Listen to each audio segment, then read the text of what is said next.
वडिलाचे आजचे वय मुलाच्या आजीच्या वयाच्या 4 पट आहे. आणखीन 4 वर्षांनी वडिलांचे वय मुलांच्या त्यावेळच्या वयाच्या 3 पट होईल तर मुलाचे आजचे वय किती काढा म्हटलेलं आहे.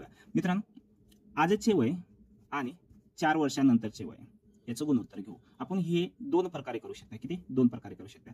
आजचे वय वडिलाचे वडील व मुलगा वडिलाचे 4 पट आहे म्हणाले. किती? 4 पट म्हणजे मुलाचं 1 असेल तर वडिलाचं किती? 4 वर्ष आहे. तर वडिलाचे 4 वर्षांनी म्हणाले 4 वर्षांनंतर वडिलाचे वय मुलाच्या वयाच्या किती पट आहे? म्हणे 3 पट आहे. म्हणजे वडिलाचं 3 असेल तर मुलाचं 1 आहे. बघा मित्रांनो, इथे लक्ष द्या. बघा, इथून म्हणजे आजपासून 4 वर्षापर्यंत जाण्यासाठी आपल्याला किती लागलेले आहेत? 4 वर्षे लागलेले आहेत.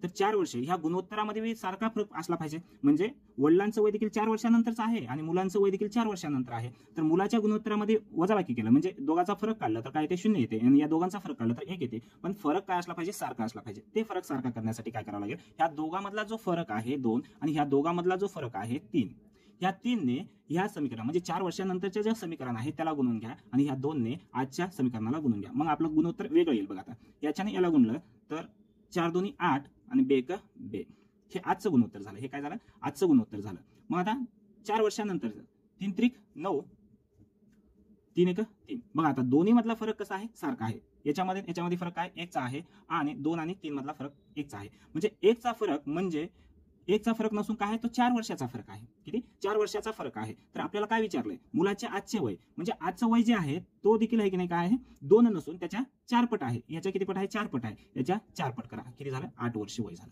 काय झालं? 8 वर्ष वय झालं. ही झाली आपली एक पद्धत. पर्याय क्रमांक 3. आता दुसऱ्या पद्धतीने करू. आता वडील आणि मुलगा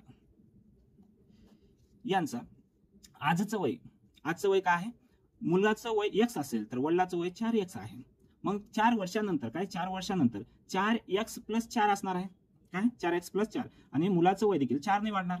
कळालं? मग याचं जे गुणोत्तर आहे तर वेगळं आहे. काय आहे गुणोत्तर? 4 वर्षानंतरचं वडिलाचं 3 पट असेल. वडिलाचं काय आहे? 3 पट असेल तर मुलाचं 1 पट आहे. कळालं? मग आपण हे मानून घेऊ 4x + 4 छेदामध्ये. आता बरोबरच्या इकडे गेलं म्हणजे ते नंतर छेदामध्ये इकडे येणार आहे. मग अगोदरच आपण काय छेदामध्ये मानून घेऊ x + 4. मग गुणोत्तर काय आहे? जशाला तसं याला लिहा 1. मग आता ह्या गुणोत्तराचं काय होणार आहे? तिरकस गुणाकार होणार आहे. 4x 1 ने या समीकरणाला गुणा 4x + 4 हे जशाला तसं राहील.